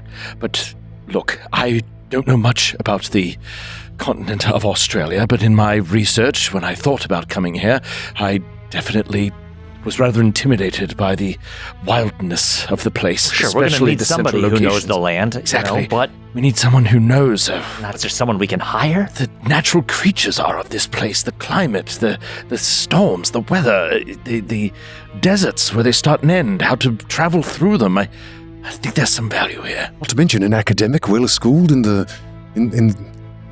local artifacts, customs. Keep an eye on him, Carter. But Well, if he turns around and kills me, I'm going to be so mad Tell me true, Carter. at you guys. You took the measure of the man. Did you find him to be truly anything dark or unseemly under that guileless exterior? He seemed fine from what I could tell, but again, I felt more regular than extreme. Strange way to put that. you're not just extremely sure. The jet lag. Back from the bathroom. Oh, Took a big Hello, jump. Mr. Dodge. Mr. Dodge, please. Mr. Dodge, there is a lady present. Oh, I'm sorry. I Sorry. had to check on his freckles. Yeah, just had to. Feeling a lot better now. Weighed myself before, weighed myself after. I mean, the Australians are just like you guys. Are you mad? Isn't that, don't you guys feel comfortable being here listening to him I chat? can't help but You would see inject how lightness into this. There is a gloss of civilization that gets sapped from a Commonwealth subject the further one gets from the metropole. When I only close single my man. eyes, and he talks, I feel like I think it's you talking, Vaughn. Are you out of your bloody mind? It's crazy to me. Sorry, I've just been a loon for a long time. See? Don't have. It's amazing how one never knows how a vowel is going to be pronounced. Forget how to talk to people. Sergeant, on second thought, Freckles. perhaps you stay here. You single-handedly I'll try changed not my to- mind in I'll try 1 not to minute. talk I too think he's much. having a stroke, don't Yeah. Let's find a quiet American. Marty! Where's Marty Where back? is Marty? Called up to the big leagues, man. All right, fine. Yeah, come with This is us. going to be the hardest chapter. Bring us to Mackenzie. There will be no dramatic scenes. Thank God. If you'll have me, I'd be happy to accompany you. It's a bit of a journey, but if, To Mackenzie's or because yeah, if Mackenzie you want to go to is- Port Edland, but it'd be yes. nice to go home. Of course. Oh, you're from there. Is that where you're from? Well, not from Port Edland, but I grew up in Western Australia. I know the land, I know the people, and I am a good friend of Mackenzie's. Frankly, it'd be silly not to bring me. I talk really fast. You can't hear how terrible my accent is. That's the way to do it. And listen, Usually I nail if your accent is any indication of everyone else's here, then Thank you. perhaps if there is any misunderstandings due to language barriers, then you could be our interpreter. I'll be a bit of a translator. What was that, Vaughn? Oh no, sorry. Good. God, it was him. Sorry. Sometimes it's a little Cockney, sometimes it's a little Kentucky. I'm gonna have to make sure I have both of you in my vision at the same time, so I know What? who's talking. So, Well, what's the plan? Do you want to lay- head out right away? Or? No, please. I would very much appreciate an introduction, or at least a letter of introduction, perhaps, to What? your university library. Oh, I would love to have the opportunity to do a little research myself, and perhaps even a day or two. I'd love to do a little bit of reading and digging into the histories of these areas, and then perhaps we head out to Port Hedland. Hedland? Port Edland, yeah. would that be okay? Is that something you would mind doing for me? Wouldn't mind at all. Yeah, Thank you so much. Thank you so much. Frankly, if your queries get you in deep, they'll probably refer you to me anyways. I'm an expert when it comes to all anthropological, archaeological things like this. Well, perhaps we just have a healthy conversation. Quiz you. Yes, Yes, well, it might be more fun to not listen, I don't know. Just go read a book. I'd be happy to go there with you and look over your shoulder. This guy's really tough. I'm trying to be friendly. Yeah. Told you I broke up with my girlfriend, right? Man. Yes. I can't imagine. A bit lonely. I can't imagine why you strained on her patience, Mr. Dodge. I think she just had a freckle fetish. A freckle chaser. She's a real freckle chaser. Freckle chaser. Freckle Takes digger. all kinds, I suppose. Yeah, freckle digger. No accounting for taste, Mr. Dodge. Yes. All right. Yeah, But come yeah, on, I can bring you over there, get you a guest pass. Thank you so much. And I do prefer to do a bit of digging on my own, if you don't mind. But anything I have questions about, I will bring to you. All and right. hopefully that means I don't waste too much of your time with the more obvious things. No, it's not a waste of my time at all. And when you're ready to go to Port Ellen, just let me know, and I'll make arrangements for the whole group. Thank you so much. Yes, I'll be part of your team. Thank you so much. Ever so kind and eager of you, Mr. Dodge. Yes. All right. But we'll go to the library. We certainly don't want to make you talk any more than you need to. And God save the queen. Didgeridoo. That's how they say goodbye. It's the king now, though. King. God save the king. I meant the queen. I don't give a shit about him. All right, so you want God to save the Queen king's is hot wife. as hell. roll across the street Profoundly disrespectful, Cut. to the University of Sydney? Yeah, I want to Yes. go over to the University of Sydney, and I want to do some digging, dude. Okay. Dig it. There is a state library in Sydney as well, but you're right here next to the Beirut's licking her chops. Yep, I can't wait. Let's go to work. next to the whatchamacallit, next to university. You're right there. So you want to go over there and give me blah blah blah blah blah hand wave you getting in there and getting access. Dodge is well known. They speak very highly of him. And There's a librarian there also for her first and last day. the librarian, Mrs. Marty. yeah, This is Marty. she's mute. Points to the stacks. She points to the Holds up stacks. signs that say exactly what we need. Oh, the to books know. are Perfect for a library because you're not supposed to talk and she can't. Right. All right, so she sends. Okay. She points over there. Give me a library use roll, All right, my library God. use. and then tell me what you're actually looking for. I failed anyway, so does it not matter? What are we looking for? I'm gonna. What You can push rolls. What I'm looking for right now is the history, the written histories of Aboriginal people in this, not in this area, but in Central Australia, and anything that mentions anything close to an ancient city, a Yeah. hidden Yeah. ancient city in Central Australia. Okay. I keep saying Central Australia. Is that okay?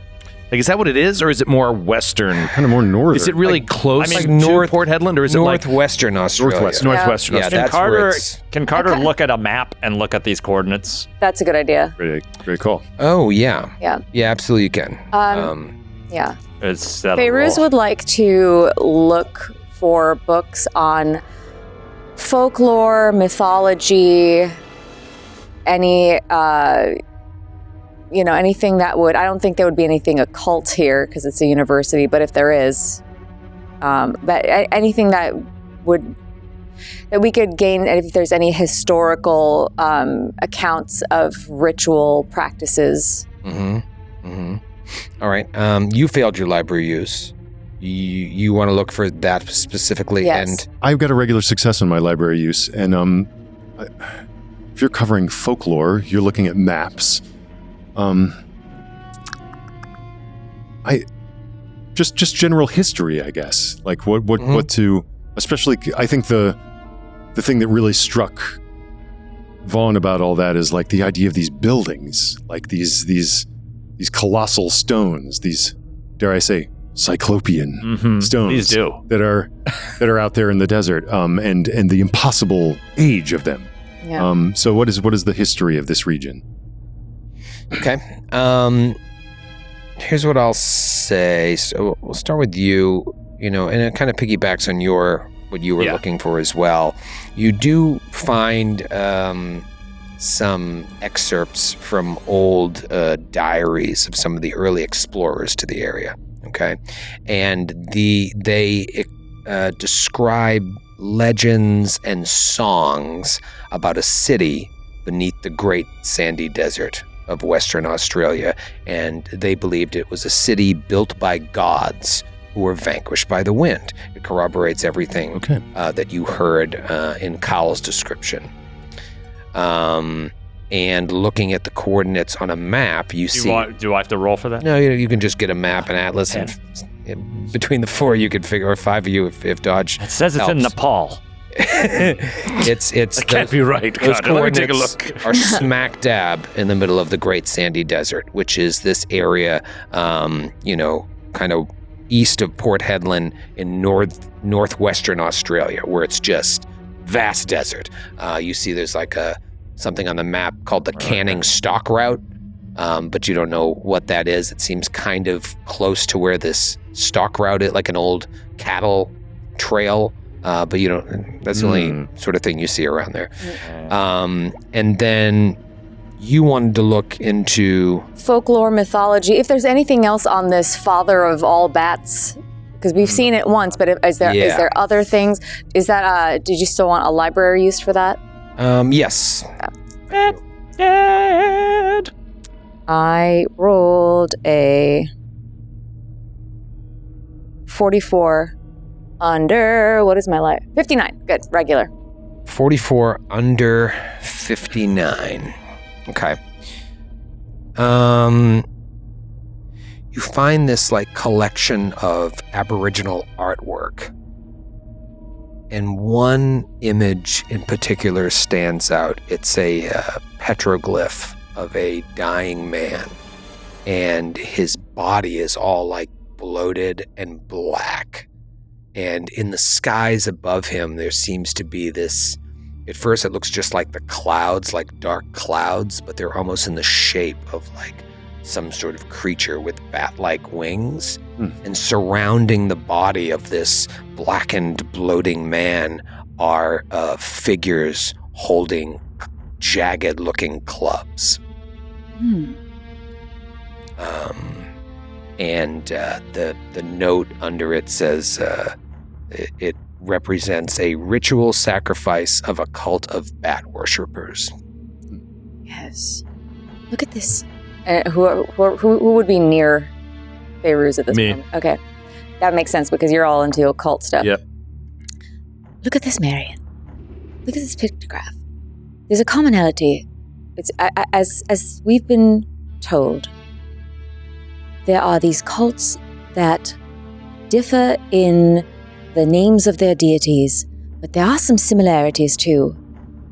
This bloated fellow right here, we've seen similar things with the bloated woman, not just the bloated woman, but also back when we were in Peru, with the Karasiri and the fat, how they would Bat suckers. fat suckers. There's that commonality. There's this instruments, these implements of torture, with the puncture wounds that we've both read about and we've seen. This bat creatures is also aligned with this story, but what could this specific ritual, what could this mean? How is it different? Can I do an occult roll to maybe answer that question? Like, what makes this ritual different? Or Because this is just like a picture. It was not really. We can't. It's not like we're reading anything about Right, like artwork. why did they do this? Yeah.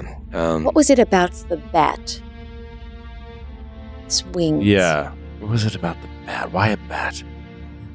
So far, we had been attacked by a winged dragon creature. We've been attacked by. We've seen a statue, a small statue with a wing with similar wings, but different. And she's trying to think back, like, were they all winged creatures? Were they all are they all winged creatures that they've that these cults worship? These cults. Well, I mean, it's the bloated woman is not a winged. The bloated woman creature, right? a winged, Yeah, but the though they're- bloatedness is. At this point, if Vaughn is overhearing any of this, might just recalling from memory the journal that you've just read. Remember in the middle of those entries. Today we sighted several enormous birds flying lazily above us. How did they get there and where could they be going? No water for miles. Maybe they weren't birds. It's true. Maybe Perhaps they weren't birds at all. Yes, perhaps this bat is We've already encountered based upon an actual creature, like aquatic creatures. Is it possible that this bat could be some sort of cryptid, actual creature of ancient? I don't know. Been here a very long time, but not ever seen by anyone but these Aboriginals.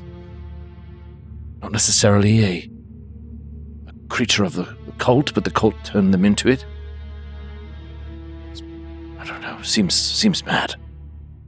There were also those cult members, the women who looked like they were pregnant. Remember? Yes. Yeah. It's fascinating. So many similarities, but I can't. I'm gonna do an occult roll, Troy, to see if I can get any more insight from this petroglyph. Yeah. Yeah, would I be able to Petroglyph. do an occult roll on this Yeah, as well? both of you roll. See if you're able to figure out, like, why? If you need any help, I bumped mine up to an 8. I got an extreme success. Nice. A 14 under 76. I got a regular success. Yeah, so there seems to be this ongoing theme in these cults of Nyarlathotep in its many forms that are about sacrificing non-believers, sacrificing innocents in the name of the Bloody Tongue, in the name of the Black Pharaoh or the Sandbat now. And it seems like Nyarlathotep's whole thing is about sowing chaos. So part of celebrating and worshiping this being is not just murder for murder's sake, but murder in the most debasing way possible. For the bloated women, it's about severing limbs and feeding them to the gods. Not just like, oh, let's just kill them. No, it's that. For Mutilate them. if you remember the Bloody Tongue, it was about they carved things on their head. They had the highest headdressers actually had mummified tongues. It's about torture and creating as much horror, both for the person that's having the pain enacted upon them and for those that see the victims afterwards. It's not just about killing in the name of Nyarlathotep. It's about the most chaotic, awful way you can do it as possible. And so, what is the method? What is the method with this bat? By hitting them with these puncturing clubs. The body was found scoured and covered with hundreds of punctures, but also scoured. Yes, but let me see that again.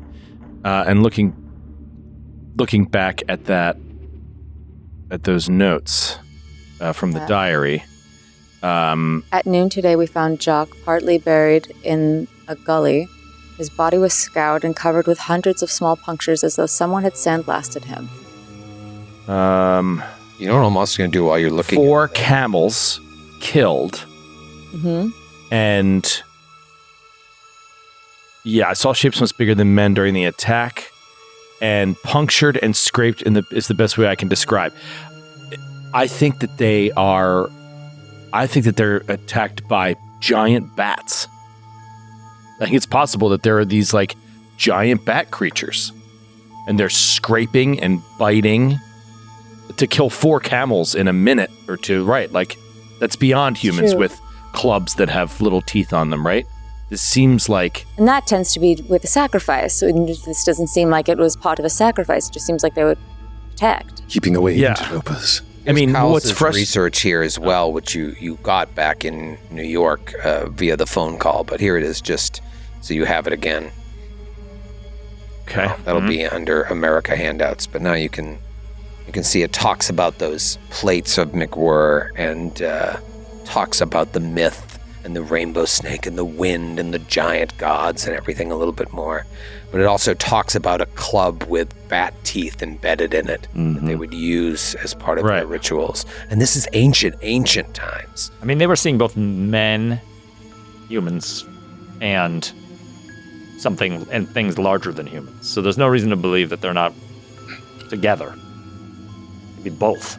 Right. Yeah. You see that the bat teeth that were embedded in these clubs had a fast-acting poison somehow derived from fermented bat droppings. So again, they were being punctured with these tiny little wounds that would slowly kill them. It wasn't the puncture wounds. They weren't bleeding out so much as having this horrible bat shit poison, guano poison coursing through their veins. They, again, death in the most horrible manner possible. It's the most deranged imaginings of a Bram Stoker. These are a terrible vampire bat. But leaders of the cult reportedly could take the forms of bat-winged snakes. Here we are. Enabling them to steal sacrifices from across the land. I somehow lost my... That's exactly what happened to us. A snake, that dragon thing was essentially a serpent with wings that can be targeting people from across the land. Its form itself is chaotic. It takes no fixed shape. It itself is chaos, using the material of creation to create its blasphemous forms. It's like all the entire demonic pantheon in a painting of the Temptation of St. Anthony, bringing them all into horrid life. Well, if we are going up there, then good Lord, it's only too shame-making. We come from one interlude, facing down sadistic men and beasts. I suddenly feel myself not quite prepared to walk into another. Well, we're not walking in just yet, Vaughn. We need to speak with this Robert Mackenzie and find out what he knows. Yes. Find out more about the death of McWhirr. Find out more about the death of McWhirr, and perhaps this will lead us to knowing a little bit more about this before we dive too deeply in the deep end. From Cowles' research, he says that it was from a cult that was believed dormant, but it looks as though that's not the case at all. Right. It has only slept. It has only slept and dreamed, and now it has awoken. But we must go there, to the high place. Make the seal. Though it seems as though all the forces of darkness shall be arrayed against us. Indeed, and we'll need all the help we can get. What do you guys think about looking into this before we leave? Using those eggheads and trying to look into this rainbow snake, this thing that fought the father of bats. That tricked it into... Yeah, maybe there's something there in terms of what there's any truth to this. Maybe there's something related to this rainbow snake that helps us too. That could help us figure out what the seal is, because each one is different. Yes. Yeah. Is this library use? Or we could either do a library use, or we could bring that information to our close personal friend, the Josh. anthropologist. Yeah. Or both. We're here. Mm-hmm. Yeah, why not? We're here, do it. Yeah. Rainbow serpent, specifically. Rainbow serpents. My God, I did it. 10 under my stat. 29 under 39. I rolled a 2 under 85. Yeah, you extreme success. Did. There it is. Finally, my dice Wait, what was are this? cooperating. Library use for library The use. rainbow snake. Rainbow snake. Looking for the rainbow snake. Fail. I have not a good library use for a professor. Yeah, great. Oh my gosh, I'm so sorry. That 85 is my spot hidden. At 59 is my library use. Don't worry, but it's still an extreme. Sorry, I just don't want to. Okay, extreme, you said? Extreme success. What is the nature of this force that contended with the bat? And beat it. So you have to look for a while to try and find information about Rainbow Snake. And eventually you do. And it seems like Rainbow Snake was this like patron deity of good. Rainbow Snake was a protector, the water bringer. But Rainbow Snake was always at odds with the father of all bats, who apparently moved between the real world and the world of dreams, making the father of all bats all the more evasive to Rainbow Snake. But eventually, Rainbow Snake was able to win and banish the father of all bats from this world back into the world of dreams. However, the world of dreams is sort of overlaid on our world, so it seems like he never really went away. It's only a matter of time if enough people believed in him that he could come back. Like Freddy Krueger. And all of the protections against the father of all bats as time went on died out. Rainbow Snake drifted away. The great gods that may have scared the father of all bats away, they died out as well. Yeah, but how did Rainbow Snake do it? It just says water is the opposite of sand, essentially. Or water's what Sandbat did not like. We don't know. We don't know precisely what force created these seals to begin with. But when we make the sigil, it shall be this rainbow serpent's eye. Is there is there any, like, what is the, if there's like a pictograph representation of this rainbow snake? Do we know what it looks like? Yeah, you could find something like that, and oftentimes it would be very primitive looking drawing of just this like snake, nothing special. Other times it sort of is reminiscent of like Quetzalcoatl, the winged snake god of the, if it's Egyptians or Mesopotamia or something like that. It varies. Quetzalcoatl, that's South America. South American. But other times it just looks like a flying snake. There are like images of cave drawings of a snake, but all Aboriginal in origin. This is like, in many ways, the rainbow snake was like the creator god for a lot of the Aboriginal people. And so that would make the father of all bats like the Satan equivalent. Of course, those resonances are like ringing in Vaughn's head, for sure. It's the same cosmic drama, played out with a different dramatis personae. I don't think we're going to get any more. Yeah, I don't think so. But I have a feeling that we may be able to, once we do find our way into that shipping warehouse.